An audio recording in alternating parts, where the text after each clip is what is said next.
तदनु नन्दममन्दशुभास्पदं नृपपुरीं करदानकृते गतं समवलोक्य जगाद भवत्पिता विदितकंससहायजनोद्यमः अयि सखे तव बालकजन्म मां सुखयतेद्य निजात्मज जन्मवत् इति भवत्पितृताम्रजनायके समधिरोप्यशंसतमादरात् इह च सन्त्यनिमित्तशतानि ते कटकसीम्नि ततो लघुगम्यताम् इति च तद्वचसा व्रजनायको भवदपाय भियादृतमाययौ अवसरे खलु तत्र च काचन व्रजपदे मधुराकृतिरङ्गना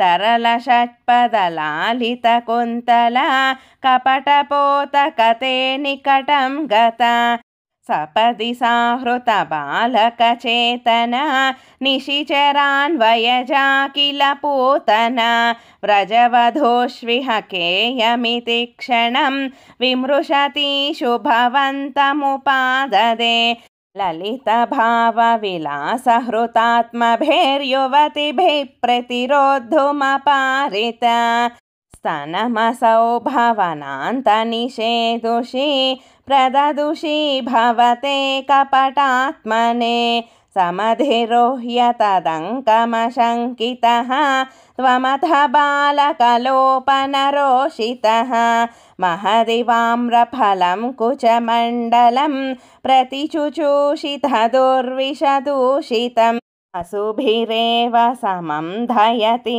त्वयि स्तनमसौ स्तनितोपमनिस्वना निरपतद्भयदायिनि जं वपुः प्रतिगता प्रविसार्य भुजावुभौ भयदघोषणभीषणविग्रहश्रवणदर्शन मोहितवल्लवे व्रजपदे तदुरस्थलखेलनं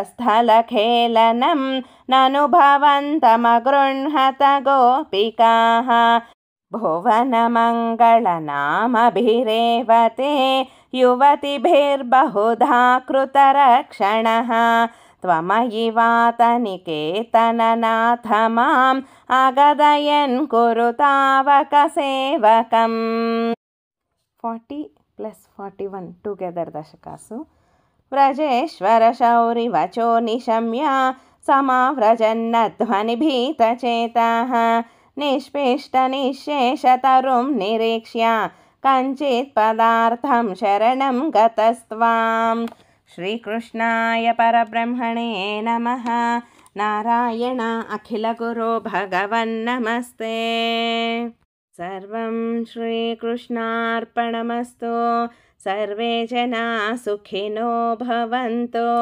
लोका समस्ता सुखिनो भवन्तु।